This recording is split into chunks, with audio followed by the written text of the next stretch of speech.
to some political issues. You know, the $1.3 trillion budget that Trump signed, I know he had to bite his tongue when he signed it, but you know, Ryan and McDonnell were responsible for putting that on his desk. I have a difficult time forgiving them for putting the onus on President Trump. Fortunately, Ryan's leaving, but what about McDonnell? I hope that he takes the hint, but his excuse was he gave the Democrats his word. Now, you know, that doesn't satisfy me or anybody else that's a Republican or an independent. He has no business to cater to the Democratic Party, but that's the way he's been doing as long as I can remember. So I'm really upset that they wouldn't allow the budget to be cut. And the other issue, which is facing us right now, is all the mass corruption going on by high FBI officials and the Department of Justice officials.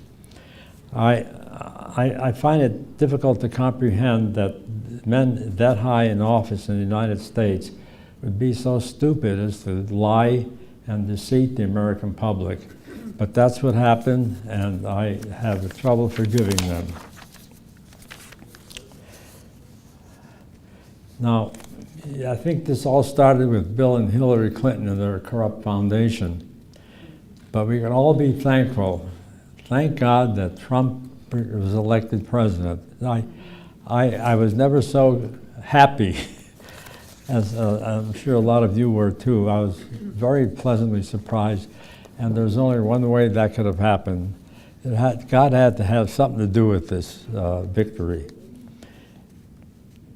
Now, I hope that our speaker talks about the Republicans that bailed out of the Congress here in Orange County and local counties. I just can't forgive them for just dropping out and then not preparing other Republicans to take their place. I just can't forgive them.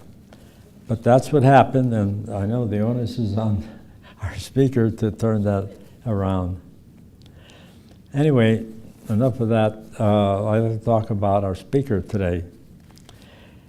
Gosh, she has accomplished so much. I just can't give her enough credit. She's a real dynamo in the Republican Party. She was president of the Women's Federated in Laguna Beach for 10 years and was a trustee for the Capistrano United School District for another 10 years. And she's been a respected educator. And also she was with the Orange County, the Central Committee, a Republican Central Committee. And she was elected or appointed to be Women of the Year. I think she should be Women of the Years. Anyway, now she's president of the Orange County Congress of Republicans to offset the Democrats' gains. This is really a critical issue because all the Democrats are just pouring into Orange County and local counties to take over the leadership. And that really has me kind of concerned. But I think if we stick together and vote for the right guys and women, we can defeat the Democrats trying to flood Orange County with their so-called potential candidates for the Congress. Anyway, on to our speaker. Allow me to introduce our dynamic speaker this evening, Anna Bryson, who is here to educate us and inspire us regarding the upcoming elections to maintain our Orange County Republican heritage. Fellow patriots, let me welcome the one and only #1 Republican inspirer, Anna Bryson, with the Tea Party welcome. Anna, the stage is yours. Thank you. Thank you. Thank you. Thank you, Dick. First of all, this is a great patriot, and everyone here tonight, as I have learned through several times coming to speak, my husband spoke, that the people who come to this are probably the brightest and greatest patriots I know, and I know a lot of patriots. The questions that you all ask me are sharp and informed, and you want to know what's really happening. And I'm going to try and lift the veil a little bit for you tonight on a lot of things. But first, someone please give me the high sign if I start moving along and walking around and I don't see that it's been 30 minutes, because I want to allow for Q&A from all of you so that you can speak.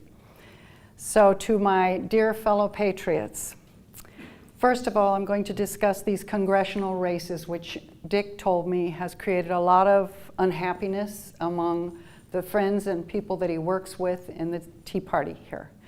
And you are not alone in that. It's the single most difficult question out there right now for everyone. We have a lot of concerned people. Darrell, Issa, of course, said he was retiring. The biggest shocker of all was Congressman Ed Royce said he was leaving the field. And although you can't expect someone to go against whatever they feel is their timing in politics, I know that his wife, that I know quite well along with Ed, has a fantastic position now as the envoy apparently for the State Department in education around the world. So she has a position in the administration. I don't know how many of you knew that, but she actually does. And this may have played a part in his decision-making process. He may not want to be on this coast when his wife is going to be going around the world and back and forth. And this is a very solid marriage. So we have to understand that this may have played a part in that decision-making process. But nonetheless, it's created a big earthquake. And there is someone that he has endorsed, Young Kim. And I know Young Kim because when I was running for 2 years for the Assembly, Young Kim was running to go to the Assembly, and she did succeed, and she did go. And lots of time spent with her. So I can personally tell you, always first, you all are thoughtful, you have strong positions, you have conservative positions like I do. You always want to look at the voting record, okay? Look at the voting record. But sometimes you also have to look at the character of the person. Now we have a supervisor in that race. And the supervisor in the race has been endorsed by our own, and I'm a member of the Lincoln Club, but I was not party to that vote. That was done by the leadership committee. And I have to tell you candidly, I am for Young Kim because she was unfailingly right-spirited in her campaign. We would see one another when we were tired, on our feet. We were hungry, we were distraught, we were everything you can think of. And this woman who is married and has children was completely serene, competent, and moving forward. And she has been endorsed by Congressman Ed Royce. He knows her well. She was working for him for many, many years. Now, people have said they didn't like some of her votes, but I think under these particular circumstances that she is being schooled and taught at a very high level by someone for whom I have great respect, and that's Congressman Ed Royce. It's unfortunate he left in a way that disturbed so many of his constituents. But I have to say that as head of our, the House Committee on Foreign Affairs, I think he was magnificent. Do you agree with that? Because I thought his positions were thoughtful. I thought his homework was impeccable. I listened to hundreds of his speeches on these issues, and I never could find a grave conservative fault with his positions on things. So if he is the mentor, I think I have to hold some personal respect for the fact that Young Kim will hold and hew to this more conservative viewpoint and on the national stage. If they just opened a campaign headquarters on Saturday, Ed Royce was there to speak. I could not go. But if you can, you should go and ask her the questions in person that concern you. This is the thing that is so important. Whatever those questions are, you should go and ask her. You should ask her about any vote that concerned you when she was in the assembly, and you should ask her about where she stands today and where she's going. And candidly ask her, is your vision close to the vision of Congressman Ed Royce? I think that Ed is a very honorable man. I've not known him to do anything that was dishonorable. And I've known Ed and his wife for over 20 years. And I've seen them on many occasions. I've been in their home in the wonderful inauguration. So we have Sean Nelson, the superintendent, I'm sorry, the supervisor, and other people. I tell you, do your conservative homework. Go to where these people are speaking and ask them your questions. And then you will resolve for yourself how you feel about that. I will not be casting a vote because she's not going to be, I'm not in Congressman Ed Royce's congressional district. Okay, but if you have friends or others who have concern, please relay what you're hearing tonight. Always do your homework, always ask the questions. Gentlemen I just met this evening, we started talking about the Dana Rohrabacher-Scott Baugh race. And I have some reservations. I have endorsed Dana Rohrabacher. I have reservations, and interestingly enough, when I sat down at the table, the gentleman asked me a specific question. And he said, this is what I witnessed. I just was at a meeting with this Scott Baugh, and he didn't see. Would you stand up and just say what you said to me? I think this is important for this group to hear. Scott Baugh, I think is completely out of touch with the grassroots. And I asked him a simple question about, have you reached out to the Tea Party groups, to the conservative grassroots, and he completely flailed on that answer, and clearly doesn't understand the voter base. So, he can buy all these ads on Fox News and try to get ahead of the race, but I don't think he's going to go anywhere. So, in that way, I support David Rohrabacher as well. So all of you, we all have different points of concerns, but I know all of you do a lot of reading, a lot of discussing, and a lot of thinking. I was on the Central Committee for many years as the assistant treasurer here in Orange County. Before I went on to be the only woman to ever be the chair of budget and expenditures for the whole state Republican Party, for the California Republican Party. And at that time, I had to overhaul a budget that was a disaster. We must be very grateful, by the way, for Jim Brulte. He's done a magnificent job on our finances. But to go back to this, I worked with Scott Baugh for many, many, many years and did a lot of very hard work in the background to protect his vision for the party and so forth and so on. And I was co-chair for Bush Cheney. In that position, with my co-chair, we created the #1 highest voter turnout in the history of the United States for President Bush, which has never been matched, by the way. The record I hold on that has never been matched. Our party registration, you all know, has been going like this, straight into the tank. And I have to fault partially the person that we're discussing, okay? Because you can't lose touch with your volunteers. And those of you who worked with me when Tom Fuentes was alive will know the volunteers were well known to Tom Fuentes, very well known to Tom Fuentes.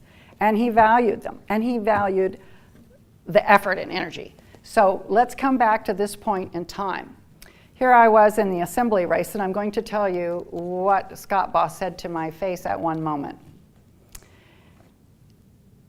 I asked him for some support, and he looked at me and he said, "What's wrong with South County that they will only elect women?" And I was paying for the lunch. So keep that in mind. I have been someone I have every award the Republican Party of this county and state can give. But that's what he said to me. So that goes to character, ladies and gentlemen. And just keep that in mind. So now we're going to move on to a lot of other things. Now we have Congressman Darrell Issa. We almost had someone by the name of Applegate. You're probably very well aware, a Democrat, take that seat last time, which is why I'm sure, I would imagine, that Congressman Issa felt it was time for him. He'd done a lot of hard work, Fast and Furious and everything else, and the hatchet was out by the Democrats for him for a long time. So when Applegate did that, I think he probably, I have not discussed this with him, but I think he probably made the decision based at that time. So the field opens up. Darrell Issa has endorsed Diane Harkey of the BOE. There is Kirsten in San Diego who's running. There is Rocky Chavez running. And I know Rocky very, very well. I was very sad when he made one vote that was unfortunate, a taxation vote in Sacramento. And so we'll see how the pieces come out here. We'll see how the pieces come out. But he is a veteran, and he is, I believe, already by polling beginning to take away a lot of the clout that Applegate had, because he's a retired military officer. So looking at that, those of you who know, have friends and family or neighbors or whatever, or might live in Dana Point, you need to, and that environs, you know, you need to take a good hard look at that as how you want to recommend to the people who trust your judgment, because you all are what I call key votes. Each one of you probably carries a couple hundred votes, if not thousands of votes with you. So when you do your work and you make up your mind, you let your friends, neighbors, online folks, other Tea Partiers, everyone else.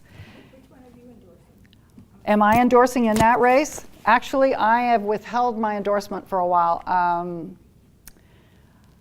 I was very concerned about what happened with the BOE because they found groups of people were being taken out of the office to do convention work for Ms. Harkey. Therefore, Brown engineered a takeover of all the funds practically of the BOE and took it out from the department. So this is of concern to me too. Board of Equalization. Yes, the state, you know, our area Board of Equalization. So, but she has a very fine endorsement in Mimi Walters. Diane Harkey does. And I represent Mimi Walters in the CRP, and I'm a huge supporter of her. I found her to be an extraordinary woman in many, many ways. So, candidly speaking, this is something you need to take a hard look at. I think Rocky Chavez is going to be in the top two, and I like Rocky a lot. And he's been a very strong person in a lot of other arenas, veterans work, for example. But you have to look at the whole picture and see who you feel is the most conservative. And Ms. Harkey has done a lot of conservative things in the sense that she's been for the wall for a long time. She's been for border control for a long time, because I was a consultant for her and I heard all the speeches. And I know that she has stood on that principle long time, longer than a lot of other people. So that's kind of a difficult one. And so I actually have not endorsed, and I leave you to kind of find your sensibilities about that race. Okay? There's a candidate forum this week at the Ocean Institute. Thank you. Candidate forum this week at the Ocean Institute. That would be worth attending, yes. Isn't there a Mr. Marriott also running? Yes, That's the mayor of, in Dana Point. He's on the, yes. what do you think? I don't know him. Actually, I don't know him at all. This gentleman that is speaking here does know him, so you might collar him afterward and see. He's a personal friend of mine. Yes. The one I knew about him. Yes. So those of you would be wise to go down there if you have some ability to. Had him here to speak at the reception. So I'm going to move on from all of that, and we're going to go into a lot of other business. Jerry Brown, regrettably, since I'm a Catholic, left the priesthood to go into government. It was a misfortune for our state. So he believes that the more you legislate and the more you pick the pocket and the more you get billions for trains, that somehow that's going to resolve every other problem, like the masses of people who are fleeing California. My own family fled, a lot of them. So this situation, you have to look at what is happening with that legislation, and then you hear people say, well, it's good to have a lot of legislation on the books. No. I think the first rule of good government is do no harm, isn't it? Well, look at what people have done. If they have done more than is needed or necessary for us to be a free people and a free society, it's not a good thing. Someone was saying that the other day about Dana Rohrabacher. Oh, we didn't do anything legislatively. Thank God. Because maybe all he needed to do was vote the right way when legislation came up that was critical. So that's why I say, look at what people have done. And we have a state that is so over-legislated that we have from the Senate in our state into the Assembly, they're legislating everything every 5 minutes. Everything in your life, your wallet, your family, your children, it's distressing. So the mass of legislation is not always the hallmark of a quality politician, okay? Let that be what the people are seeking and not just to put your name up there. That's not the point of legislation. It's to solve a problem. It's to listen to your constituents. And the other thing is, as you look at these people, go inquire of people in their headquarters. Well, do you hear from this person in his role or her role? Do you actually get a phone call?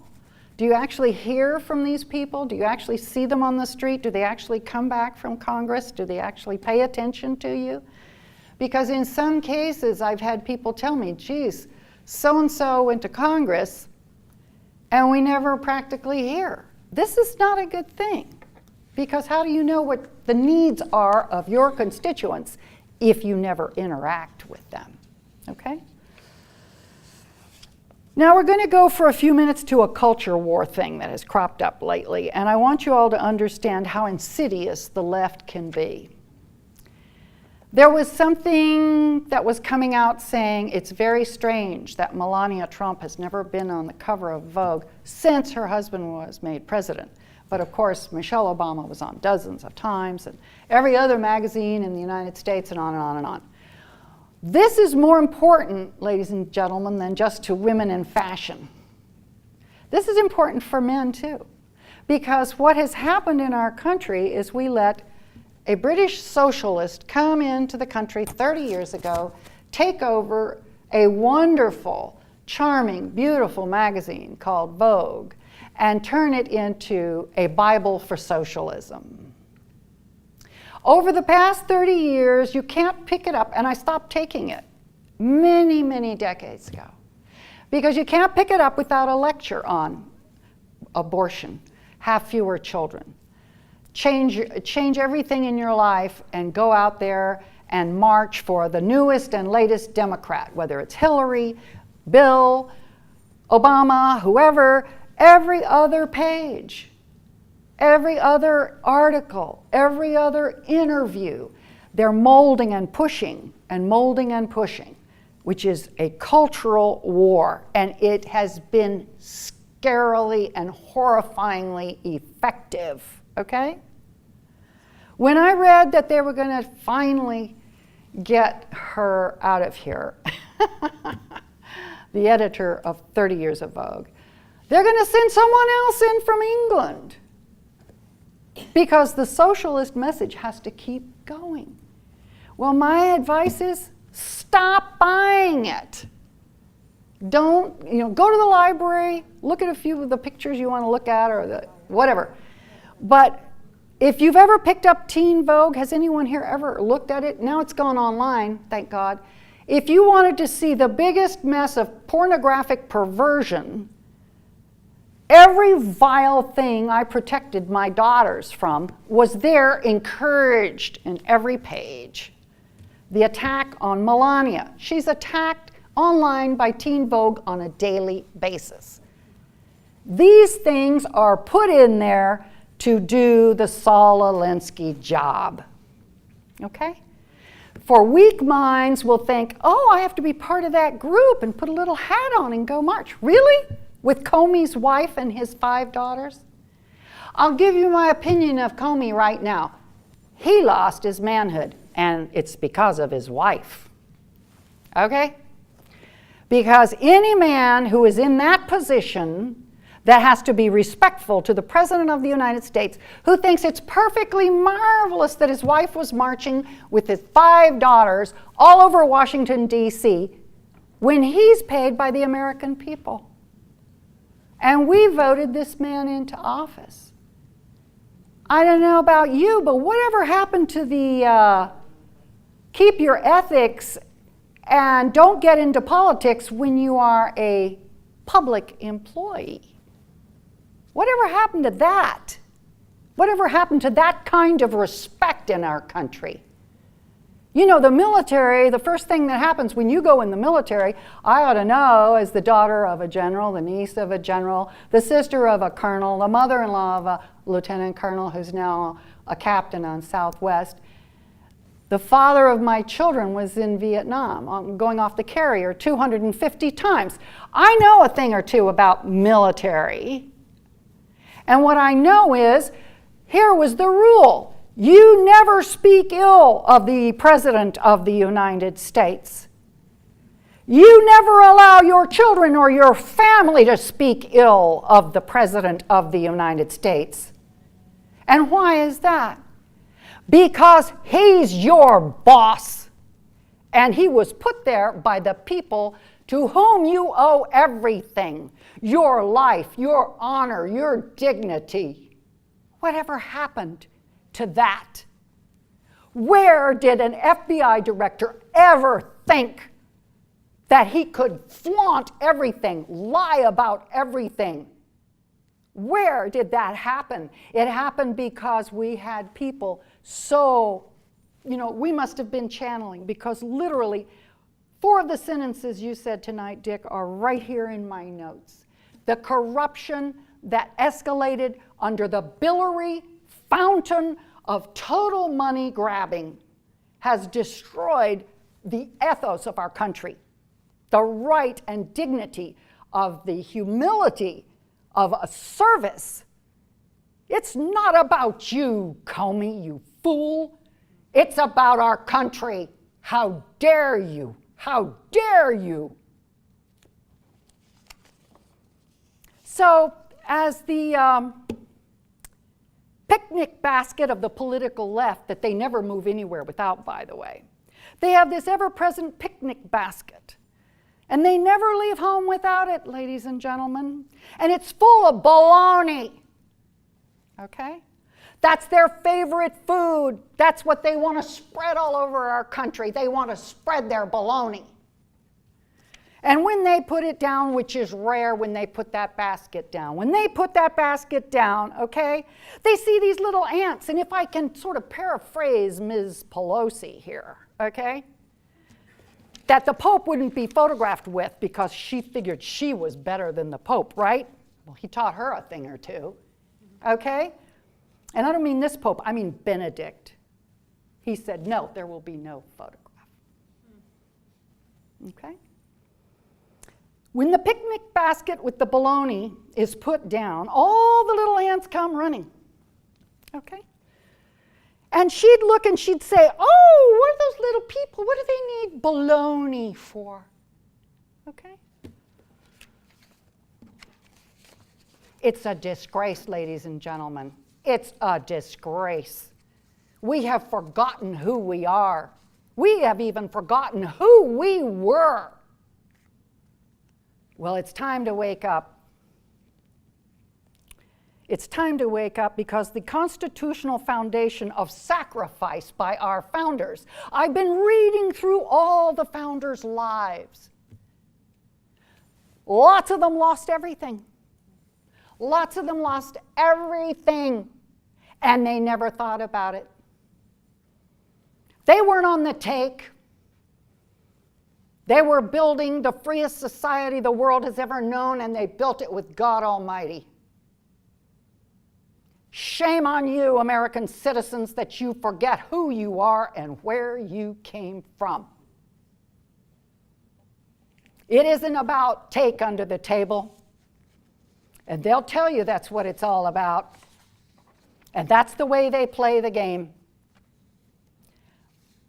But it won't last. Because the biggest earthquake in political history in this country happened because that man had had enough. Because he may be a showman, but I've met him enough times to tell you that in private, or I would say almost private, that would be with like 60 other people, okay? 60 other people. He's soft-spoken. He listened way more than he talked. He was concerned about every question. And he was polite. That man knew for years, as a young man, something was terribly wrong with our country. And again, by God's grace, just like the founding, he defeated 16 people. How did that happen? I've been campaigning since I was 16 years old, going door to door. Okay? How did it happen? How could he defeat that many people? He could do it because the country had had enough. And they saw someone who had the grit, the will, and the fire, and the passion. And ego, to barrel through it all, to sacrifice everything. My God, there's no let up. Day and night, day and night. I've never seen anything like it. Have you ever seen anything like the hatred that is boiling in this country on the left? They want everything because they don't know how to play the real game of life, okay? The real game of life is you lose gracefully. You go back, you regroup, you rebuild. Oh, they don't want to do anything like that. God forbid. It's all about destruction, not building, not caring, not looking at people. I have so many friends whose children lost their jobs under Obama. I have so many restaurateurs that I know who lost their restaurants under Obama. Stores, everything. Those 8 years, all over Laguna Niguel, Laguna Beach, San Clemente, San Juan Capistrano. How about you? I just walked some of those shopping centers, and the closures were every day. Now we've got an economy going, and they said it couldn't be done. Now we have the lowest unemployment for blacks, for Latinos and Hispanic groups, for all these people. And do you think anybody gives a hoot? No. The left just wants it under the table. Their deals got all cut off. Their deals got cut off. And you know what? That's why it's so vicious, ladies and gentlemen. It isn't because of any big belief. It's because they lost their money stream. We had a Secretary of State whose husband was making $750,000 checks from Russians to give speeches. Really? My father is rolling over in the grave to hear this. We were lined up in Italy when he was the aide to Claire Booth Luce, and we were told, you don't ever tell me that you have anything. I'm the only one who can accept for the family anything. And if it costs more than $25, it's not coming in this house. Okay? $25. We've gone from $25 to, hey, $100 million for a foundation founded on all the corruption and the pay-to-play. And everybody seems to think it's normal. No, it wasn't normal, ladies and gentlemen. It was never normal. It's not normal now. And if you think it's normal, you better go back and look at World War II, the aftermath, the 50s, 60s, 70s. And then you're going to start to see some stuff in the 60s. Then you're going to see the rampage going forward. Then you're going to see everything start to change. So it takes someone with the will. It takes President Donald Trump with the will and the courage and the determination to face the greatest evil I've ever seen in my country in my lifetime. And the only way to defeat it is to do what you know is right, because in spite of everything, the people in this room represent the best of America. The ones who will pick up the phone and talk and do and make sure we get the best representation. Now, in a few weeks, I'll be going to Israel for the first time in my life, and I've wanted to go to Israel since I was like a very talkative, teeny little girl. And I couldn't get there, and I couldn't get there. But I'm going to go, and I'm so excited. And I'm going to leave you with a thought here. I am a Catholic, okay? But I have supported Mitt Romney when he ran the first time and worked for him. I am a Catholic, but I also attend evangelical events, because anyone who has ethics and understanding of human nature and the love of our Judeo-Christian culture, let me say that again, the love of our Judeo-Christian culture. I'm going to leave you with a thought from two people, one you know well historically and one you may have never heard of.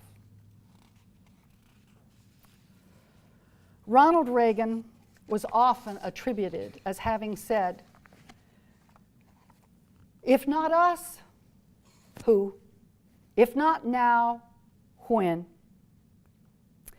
This is a direct quote from a gentleman who wrote this, and it was online. Keyes himself dug out the following quote from Hillel, the elder, a Jewish leader in the 1st century. It was Hillel who said, if I am not for myself, who is for me? As I journey to Israel, I ask you, who are you? Will you fight with everything you have? Because we need everyone to be for you, for me, for our country, for our president. Thank you.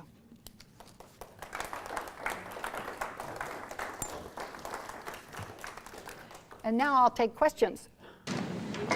Well, I remember the Tea Party several years ago when they were very active in getting that text. I can't think of the guy from Fox News that was in it. But my concern is I don't hear anything about the Tea Party and the Republicans getting together.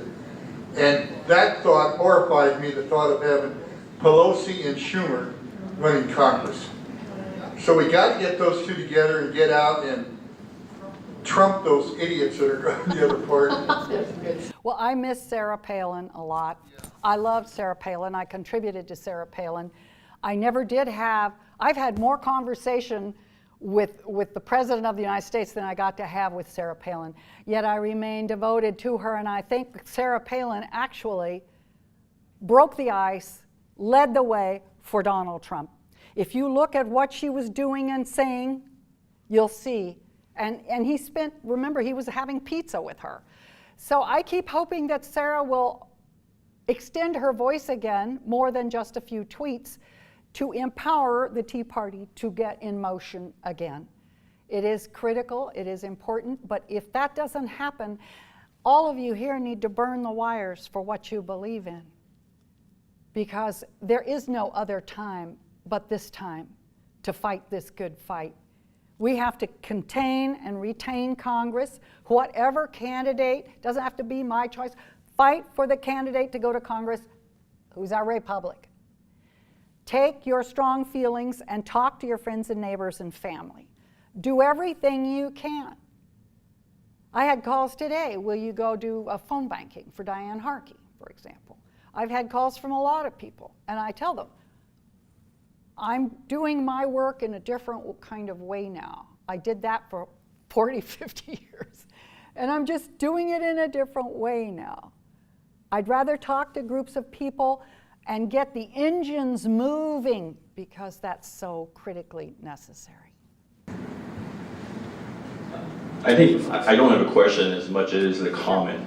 I think that since Trump has been elected, we've all become complacent because the energy was there. And everyone was saying, we want our country back. Well, we've got it, and we're about ready to let it go again. You know, the energy is just not there. And there was a comment about the Tea Party, and I was part of the South Orange County Tea Party, and you know, everyone looked forward to be at the meetings, and Rich kept things going, and I applaud him for doing that. And I wish there was more people that would have kept the energy going.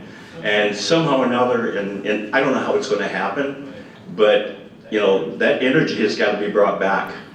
And go ahead. The best thing to do, and I agree with you, is to start participating with people who feel the need also. And maybe you'll call the organization something different, like I'm launching this Orange County Congress of Republicans.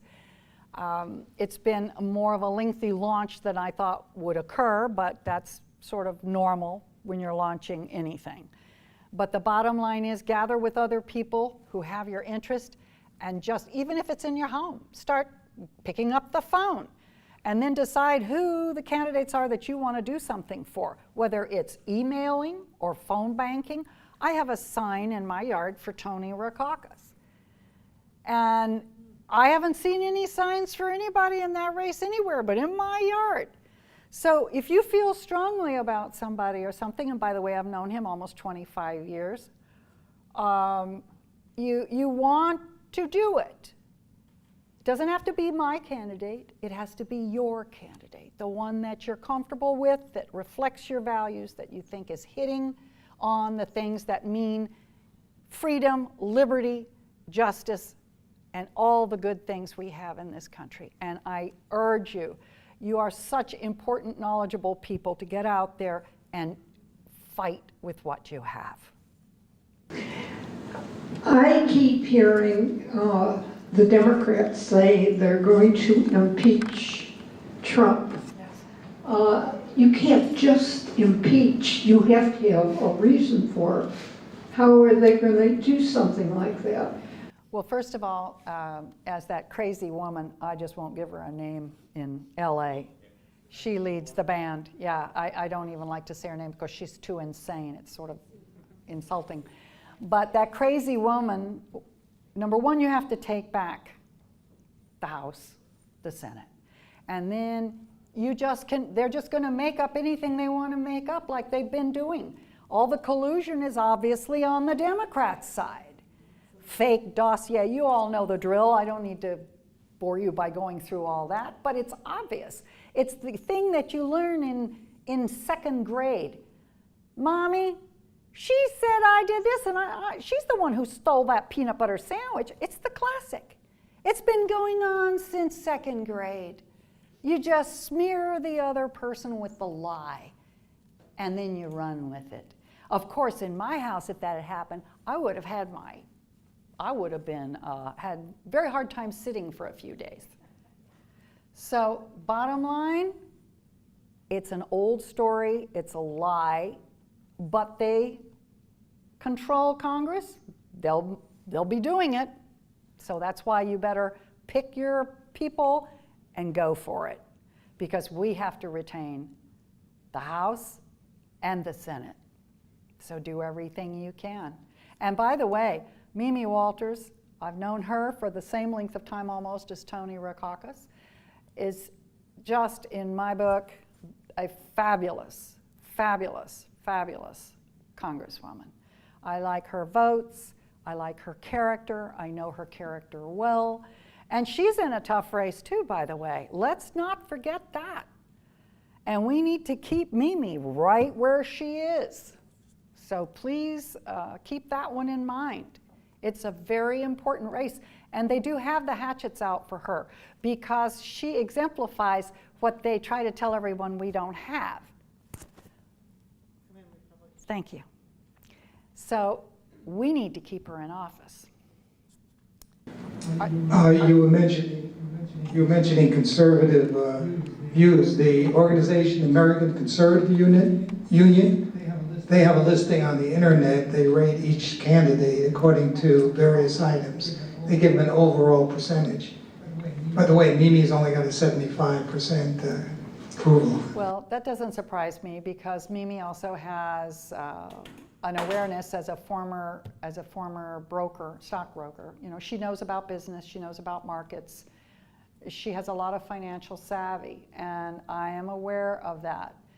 I think sometimes, though, you have to align with the person. What is it that Reagan said too? And I loved Ronald Reagan. I never did get to meet him, so. Anyone here actually get to talk to Ronald Reagan?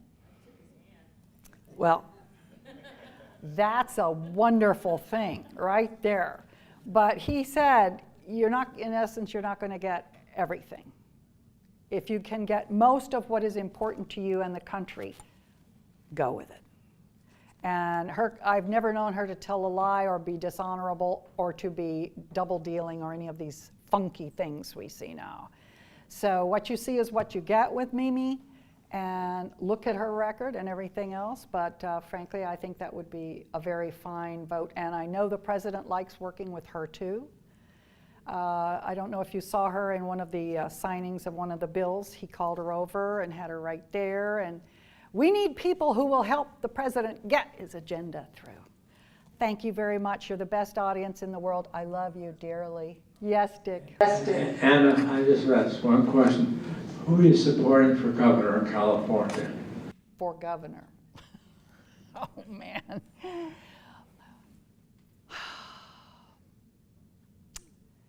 Obviously, I'm not ever going to vote, for a Democrat. So, obviously, although I think it'll be two of those on the ballot, I will just not, in that case, I won't.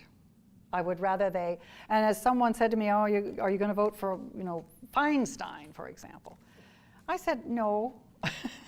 No, because for years people have told me, oh, she's like a Republican. Most of her votes are good. No. So, Leaning towards? I don't know. If it's a true communist full bore and not a partial communist, I may make the choice to go with Feinstein. But in essence, I don't really see that our accumulated votes will make enough difference with the volume of Democrats that are going to be coming out on that. So I don't know. I'm struggling with that a little bit. You don't think the Republicans have a chance at all?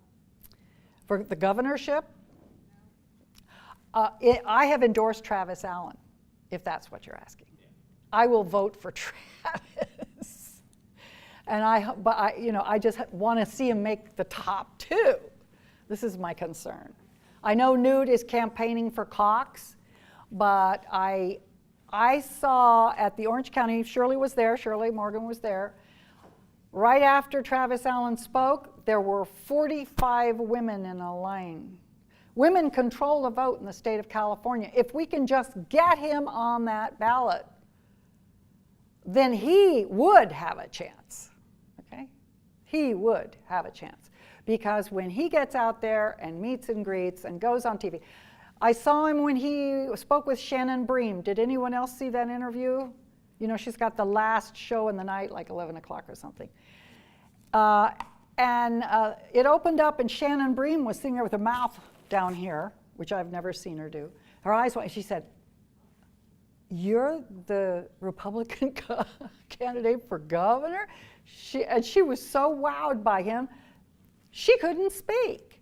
So this is what we need. He's a major weaponized great Republican guy with the right positions. If we can get Travis up there, we could have an upset. But I don't believe we'll have an upset with Cox. That's my personal opinion, and maybe you have another one. I just want to ask you your opinion about the leadership in Orange County. When Scott Bow decided to run against Dana, Dana has a problem just winning in his own district, and we know what he's done. But how could that happen? Fred Whitaker, the chairman of our party, asked him not to do it in writing. He asked him not to do it because he doesn't like people messing with, you know, a seat that we have in Congress that is under fire. So he asked him, and I think rightly so, not to do that. He asked him not to do it. The tragedy is there are, I believe, I don't know, I haven't had a conversation with Scott Baugh in a long time, but I believe he just sort of probably felt like he'd waited long enough. However, that's not really, in my book, a really good reason. I think too much is at risk and at stake for the president and for our country right now to be that egotistical. That's my opinion.